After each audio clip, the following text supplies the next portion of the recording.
On paper, NATO is the most formidable military alliance in human history. 32 nations, over 3 million active duty personnel, a combined defense budget exceeding $1 trillion. But paper does not fight wars.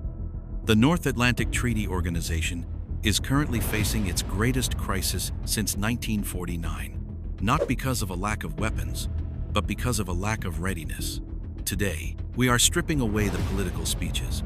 We are performing a clinical audit of the alliance. We are ranking every member into 5 categories, from the Frontline Guardians who are ready to fight tonight, to the security consumers who are essentially defenseless. Who is ready? Who is pretending? And what happens when Article 5 is finally called? This is the audit. This is the echelon. We begin at the top. Category 1, the Frontline Guardians. These are the nations that live in the shadow of the bear. For them, readiness is not a theoretical exercise. It is survival. Poland is the new center of gravity in Europe. While other nations spent decades cutting their budgets, Poland began a massive rearmament program. They are on track to have the largest, most modern land army in the EU, with hundreds of Abrams and K2 tanks. They don't just meet the 2% GDP requirement, they are pushing toward 4%. Poland is the anchor. Then we have the Baltic trio, Estonia, Latvia, and Lithuania. Their armies are small, but their readiness is absolute. They have implemented total defense models where every citizen knows their role in an insurgency. They have no strategic depth, so they have invested everything in tripwire defense. Finally, the newest members, Finland and Sweden.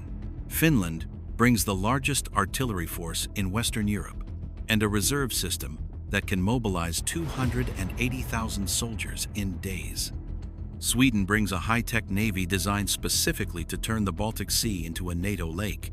These nations aren't just joining NATO for protection, they are bringing the protection with them. Category 2, the strategic powers. These are the nations with blue water navies and nuclear deterrence. They are the only members, besides the US, capable of projecting power far beyond their borders. France remains the most capable all-around military in Europe.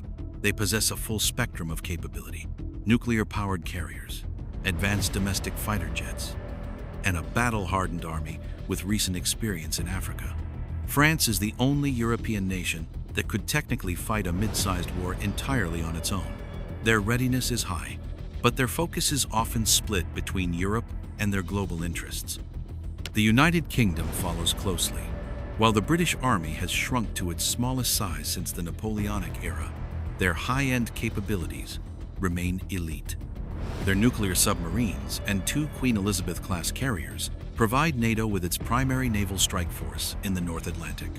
However, the UK faces a depth problem. They have the best first responders, but they lack the industrial base to sustain a long war of attrition. Category 3, the industrial backbone.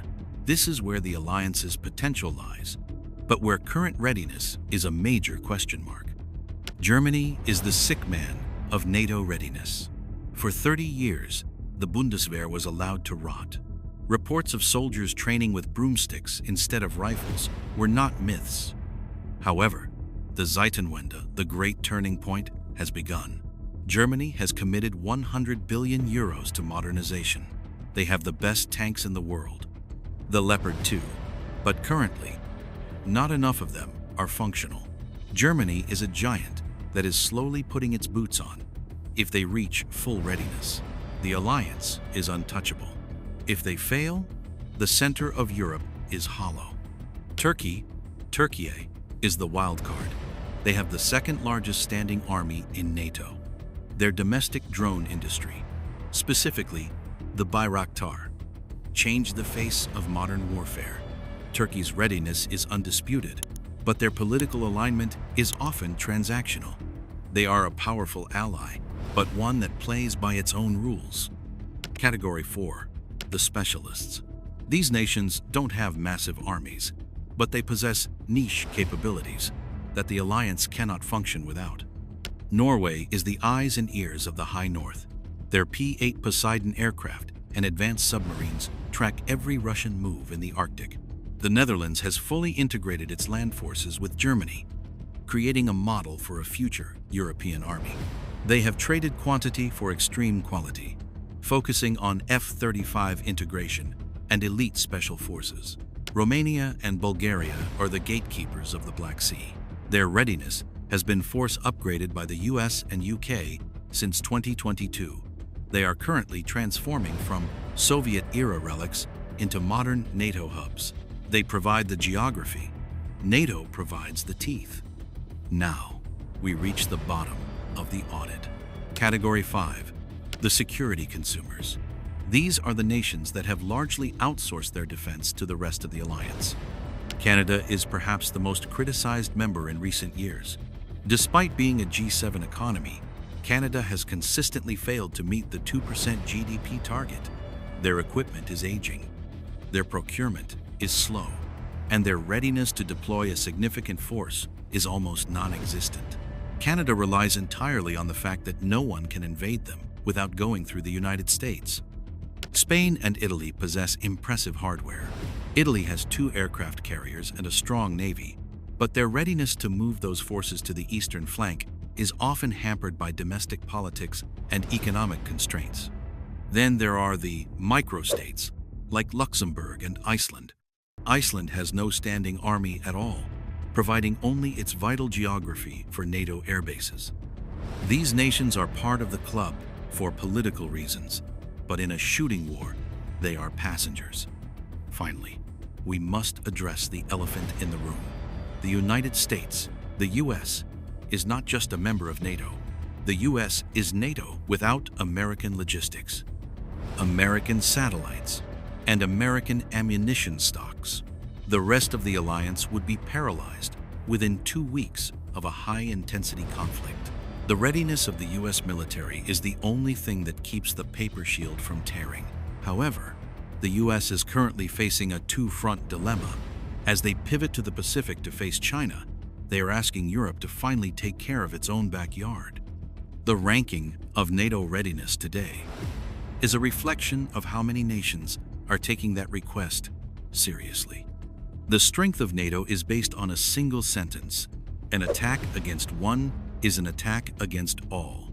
But Article 5 has a hidden flaw. It does not require a nation to send soldiers. It requires them to take such action as it deems necessary. If a frontline guardian like Estonia is attacked, and a security consumer like Canada or Belgium deems that sending a few blankets and a strongly worded letter is necessary, the alliance dies. Readiness is not just about bullets. It is about political will.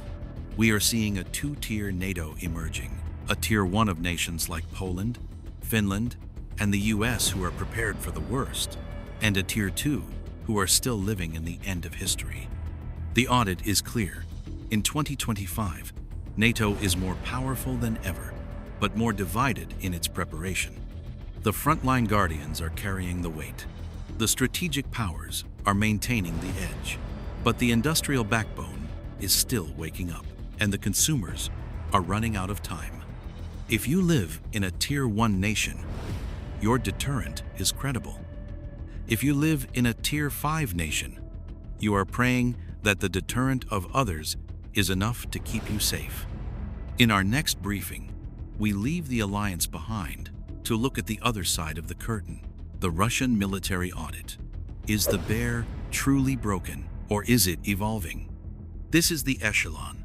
We watch the borders, so you don't have to. Subscribe to the archive. The briefing concluded. I'm reading your comments below. Who do you think is the most unready member of NATO? And who surprised you the most? Let's talk strategy. Thanks for watching.